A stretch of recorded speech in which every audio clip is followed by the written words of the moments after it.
So I always have to start with a visual because this I feel like really describes pregnancy ministry. I have a friend who delivered her first baby in England. She's from South Africa, but she moved to England and had her children there.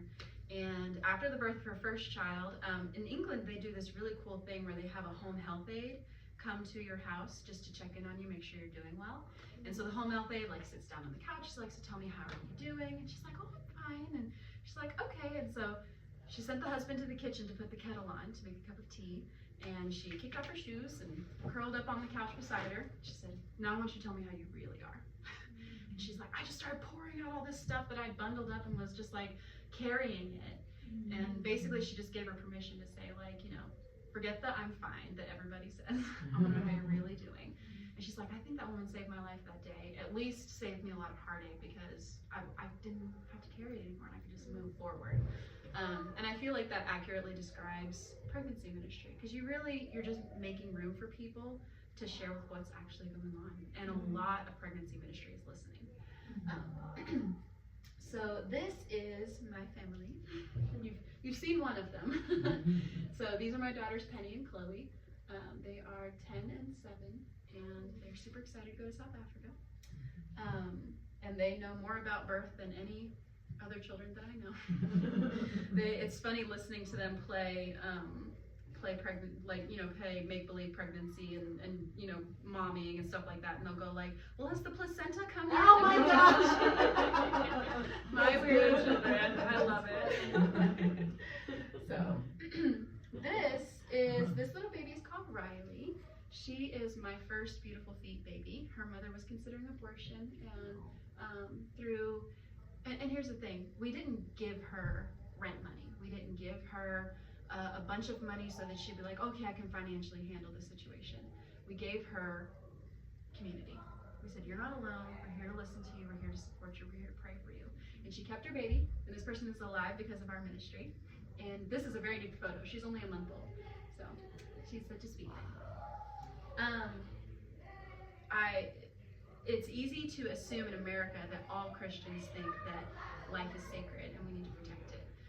In churches around the world, a lot of times that's not known. They don't realize. There's a lot of things from cultural backgrounds that tend to find their way sneaking into Christianity in third world countries, where they think that it is biblically right to cast women out after they have become pregnant out of marriage. And of course what we're doing instead is we're isolating and banishing the people who most need our help. So that's a large part of our ministry, is educating what God wants us to do with people who have sinned and have babies and need to be taken care of. So the crazy thing is that 97 to 98% of abortions happen outside of the United States, which means the vast majority, not even close. Like we're really not that bad when you look at the statistic. But the complicated part is that most of the pregnancy resources are inside the United States. So Beautiful Feet seeks to kind of help balance that out a little bit more. Pregnancy resource centers are an American invention and are mostly in America. Even in Europe, you don't see them as much. And so when you have a woman who is facing an unplanned pregnancy, she doesn't have anywhere to go. And so we are helping fix that. This is a real ad for an abortion in South Africa, the country I'm going to. Obviously, quick and same day. Gotta love that. Pain-free. I would love to know how they do that. I want to call BS on that one. And it's 100% guaranteed. 100% guaranteed, right? Yeah, it's exactly. Now I'm not sure if that's the part on like the death of the child or the pain-free part, but yeah, Dr. Tandy, I would love to meet him and give him a taste of my mind. Abortion in third world countries is not nearly as safe as it is here. So not only are we dealing with the fact that it's murder, but also dealing with the fact that it's extremely unsafe. And we have official abortions like this, if this is an official abortion. We have herbal abortions, but there's a mystery number that is technically an abortion that most people don't count, but it's a reality that many face. In places like Africa, it is very common for it to be a shame if you have a disabled child. because a disabled child means that the gods or the ancestors Somebody or whoever is not happy with you. punishing you. Yeah, what did you do wrong to deserve this disabled child? And also, why are you bringing this curse to our community, to our family, whatever? So when a mother is facing keeping that disabled child, she really is navigating a lot of complications. It is very common for husbands, boyfriends, fathers to leave and abandon the whole family for the sake of one disabled child. And so she's also navigating, so if I keep this child, I'll lose my other 3 as well.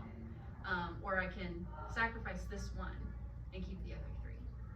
And that's a hard choice that they have to make sometimes. Now of course, if these moms knew that they were carrying a disabled child through an ultrasound, they probably would have an abortion. But if they live in a village, they don't have access to those kinds of things. They don't know till the baby's born. So there are methods of a post-birth abortion where they're leaving them in the woods. They can fill their mouths with tobacco and poison them to death. And when you see abortion numbers, it's not counting post-abortion. So the mass slaughter is an unbelievable, like it puts if you combine every genocide, every child sacrificing culture, all of it in the world, it wouldn't even touch what abortion has already done. So we need to fix that, because obviously it breaks God's heart what we're doing. We are very passionate about serving the whole family, serving the mom, the aunties, uncles, grandmothers, fathers, whoever will participate in understanding what this baby is worth and how we can keep this baby and honor this baby, whether that be in churches, communities. We even have a beautiful feet worker who works out of a hospital. He's a doctor in Ethiopia, and he has a pregnancy ministry in his hospital, which is awesome. How we do that is we train people to know how to do it, because that's really the biggest hiccup. And with limited resources and limited access to the internet, all kinds of barriers, this is the way that we've discovered to do. So it's always going to be more valuable to have a local native person counseling with these women, because any country I go to outside of America, I'm going to have barriers around culture to where I don't understand exactly what they're saying or what they're feeling or what their family's how they're going to react, things like that. But a local person will know exactly what is going on behind what the words are actually saying. And so we have a training called Speak Life. All of our trainings are completely free, so that there's no financial barrier to get information. Our Speak Life training lasts 3 days. It's on Zoom, and we cover everything from basics of pregnancy, so what's normal, what's to expect, what's happening inside the womb, especially when you've got moms who've never been to a science class or a biology class. They genuinely don't know what's happening inside them. And so we cover that, and then we also cover basic counseling techniques. If you have a woman in a crisis pregnancy coming to you, how do you actively listen to her? How do you avoid shaming her? How do you talk her through some complex thoughts and decisions? Because even in America, we're not taught how to counsel people in high school, right? So, and you can imagine with barriers to education, how that's even more so. We also cover what abortions are available that we know of, so that you can be aware of what choices they have and each one, like what side effects there are. Because if you have a woman who says like, oh, I had an abortion a month ago and I'm still bleeding, you need to be able to say, okay, you need to go to the doctor. That is not a normal amount of time. We need to get you situated. And you can also know how to sympathize and care for the experience that they're having. Obviously, hopefully we don't have to do as many of those, but sometimes that is, we are doing recovery ministry and healing ministry instead of salvation ministry. We also talk to them about how to present the gospel through an evangelistic way and how to disciple another person. And then we talk about how to structure your pregnancy ministry. So, this is one of my favorite things about Beautiful Feet, is it literally can fit however your ministry needs. Some pregnancy ministries are hyper-focused on the pregnancy season, and they do a lot of education, and they have like stores inside their community buildings where like if you come to all the classes, you can go get free diapers and clothes and things like that. Things like American pregnancy centers do. Some, it's going to be mostly mom groups after the baby's born and, talking through breastfeeding and things like that. So what we encourage each partner to do is look at your community, look at what the needs are. Look at the people inside your church. What are their skills? What are their passions? What's God calling them to do? And then once you've gone through this training, which we call Speak Life, I can't remember if I said that, you have the ability to say, okay, now what am I going to do with this? How am I going to make this my own, to have ownership over it?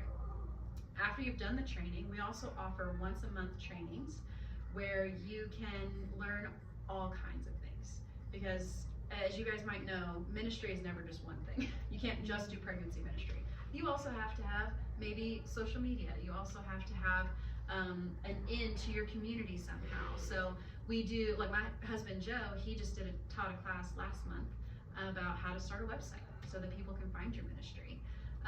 So we try to like be really creative with those monthly trainings to where it's not only about pregnancy, it's about whatever you might need. We also give them a manual, which is called the Grow With Me manual. It starts all the way from conception, all the way through pregnancy to the first 1 to 3 years of life afterwards. It covers everything from the basics of pregnancy, basics of birth, basics of postpartum, breastfeeding, child raising, parenting. And woven throughout the whole thing is evangelism and discipleship. So hopefully if the woman or family is unsaved when they come, by the end they're saved, or if they are saved, they're discipled and their faith has grown during this time. And it's easy to pop in wherever your client is at. If your client walks in at 9 months pregnant, it's like, well, okay, let's skip the first 8 months of the manual and start at month 9 and work from there. And sometimes you'll have clients where we went through 1 chapter, and that's literally Nisha, the baby I showed. I think we did 1 chapter of the Speak Life manual, and the rest has been learning as we go and figuring out as we go. And it's amazing to see how flexible it can be. Another thing that our partners get is access to other partners who have partnered with us.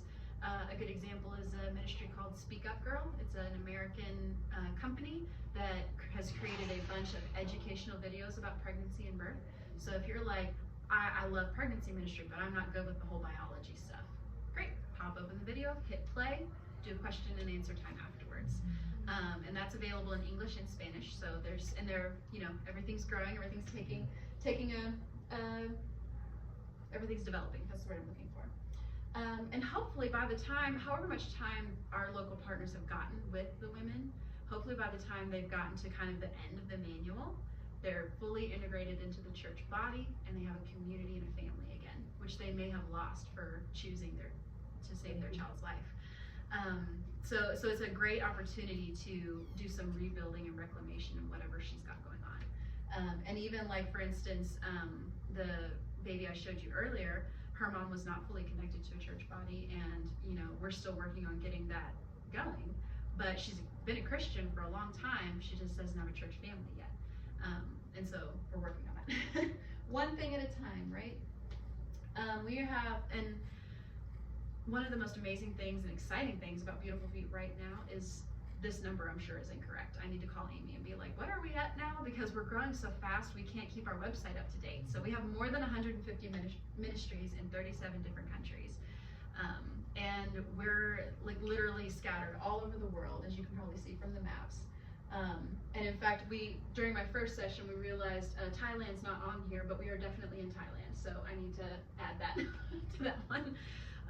So just as like a bit of like thought process, what country name is standing out to you right now, if any?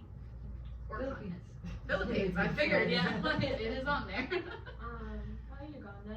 And then I actually almost went on a mission trip this year to Costa Rica with Beautiful Feet, but I didn't get to sign up for it. So I knew about that one. Well, I have more on that in a minute.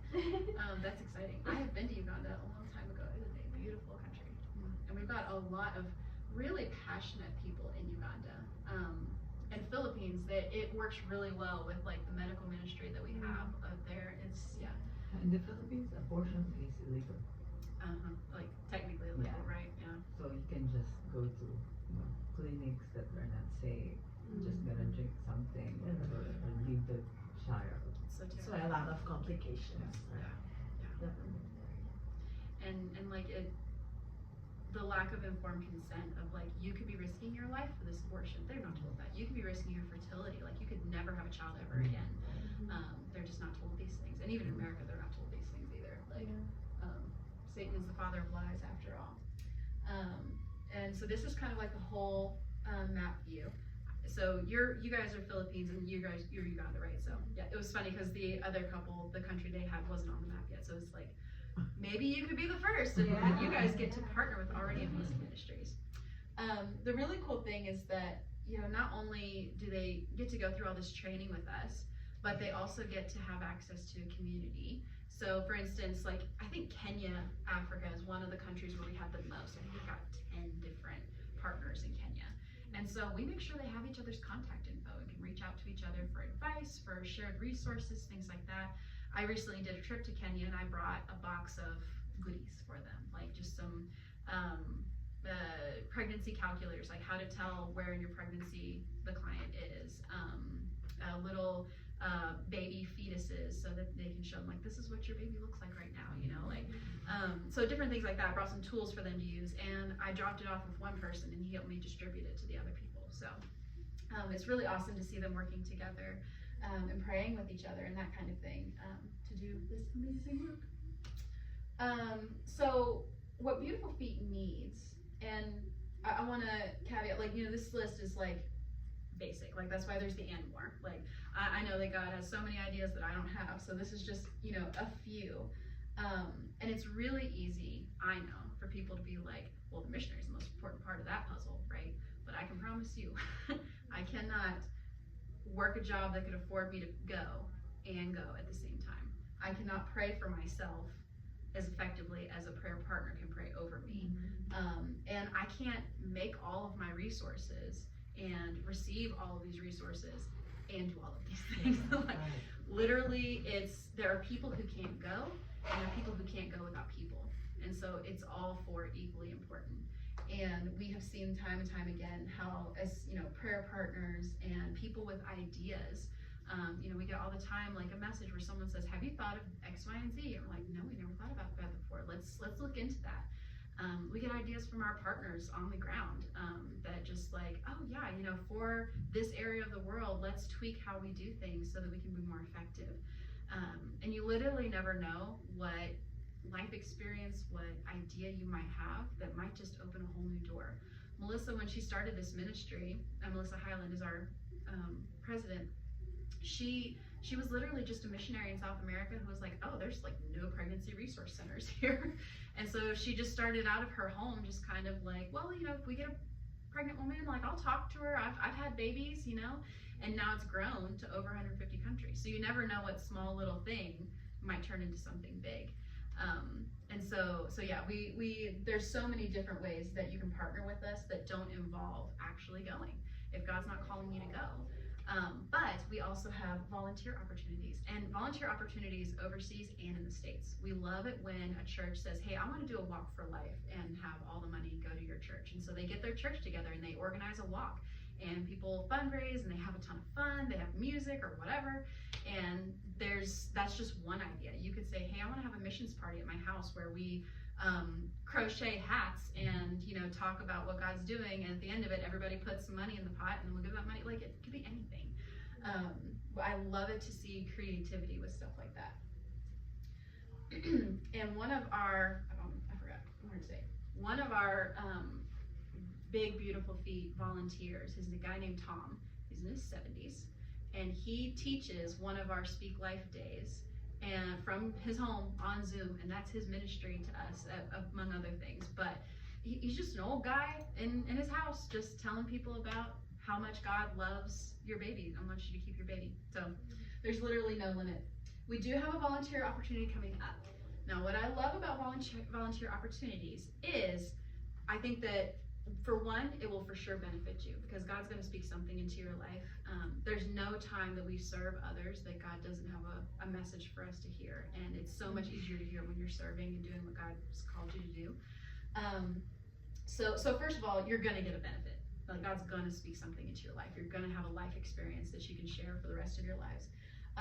Two, you might go to Nicaragua and be like, I thought it was Uganda, but maybe it's Nicaragua. You never know. Or you might go and say, I really thought going overseas was what God wanted me to do, but now I'm seeing that, this isn't what I'm called to do, and I need to go find what I am called to do. And both of those are just as powerful. It also might show you to where, like, I definitely want to go. Nicaragua is not it. I think Philippines is more likely to be it. Sorry, I picked on you that you're the no and they're the yes, but you seemed like you could take it, so. So yeah, so it's just a fun thing, and mainly what we're going to be doing is we really want to, we like to touch base with our leaders as often as we can. In fact, Melissa, our director, is in Tanzania right now doing some extra training for ministers there. So when we have several people in one country, we really like to go back, touch base, get some more information and knowledge into them, reaffirm.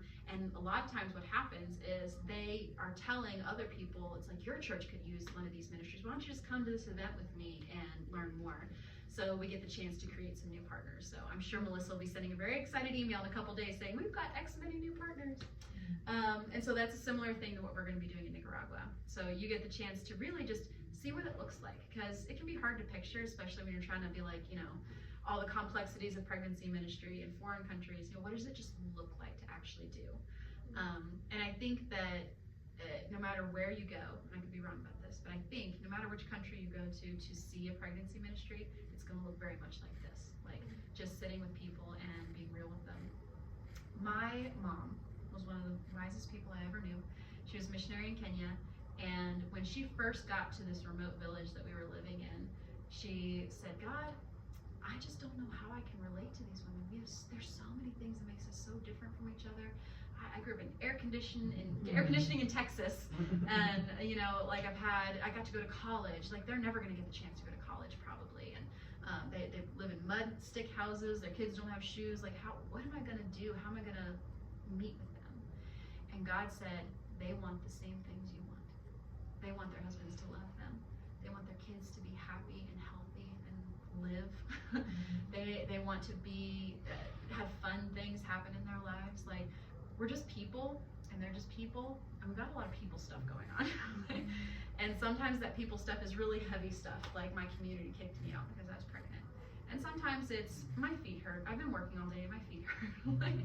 And the cool thing is that no matter what you've been through in your life, there's always going to be something where you can be like, man, I've never experienced an abortion, but one of my best friends has, and this is something she told me, maybe this would help you, or something, you know, like you probably have something in your mind that's popping and ringing bells, but it's a chance to kind of get some hands-on experience and affirm or even move you away from overseas missions and more towards the local church, or more towards, like one of our missionaries who's here, the Dummels, I think is their last name. They, you know, they have the table over on the far right with the soccer balls on it. And they don't live in a foreign country. They do lots of short trips, which is really fun to think about because, hey, you get to experience all sorts of different cultures. So you never know. So yeah, this is just a few things that tend to happen on these trips and what we expect to happen in Nicaragua. But there's always going to be a surprise here and there of just something like, oh, well, now we're doing this.